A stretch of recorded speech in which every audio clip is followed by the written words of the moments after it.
ივანიშვილს განაჩენი უკვე გამოტანილი აქვს ქარსელაძესთან ერთად აზარაშვილის, ღარიბაშვილისა და მისი ოჯახის წევრების დაკავებაც სურთ, ამბობს ირაკლი ნადირაძე.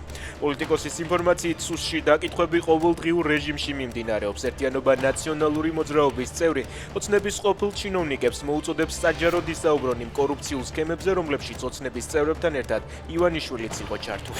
ოცნების პარტაქტივი გორში ადგილობრივებს დაუპირისპირდა. გამოცემა მოზაიკას ინფორმაციით ნასვამ მდგომარეობაში მყოფი ოცნების ახალგაზრდული ფრთის წევრები ოფისის გარეთ იდგნენ და ხმაურობდნენ. მათ ადგილობრივებმა შენიშვნა მისცეს, რაც კონფლიქტის მიზეზი გახდა. მოზაიკა წერს, რომ დაპირისპირება იყო ოცნების წევრებს შორისაც გორის საკრებულოს თავმჯდომარის მოადგილეს მარლენ ნადირაძეს ერთ-ერთმა მაჟორიტარობის კანდიდატმა შეაგინა. უსაფრთხოების ახალი ზომები საკანონმდებლო ორგანოში პარლამენტის ეზოში შიდა ტერიტორიაზე სავარაუდოდ სახის ამომცნობ კამერებს ამონტაჟებენ. ოცნების წევრები ამბობენ, რომ მიზეზი პროვოკაციების თავიდან არიდება.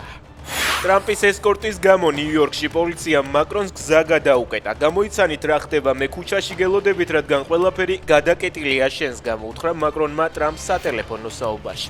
საფრანგეთის პრეზიდენტი საელჩოში ფეხით მივიდა.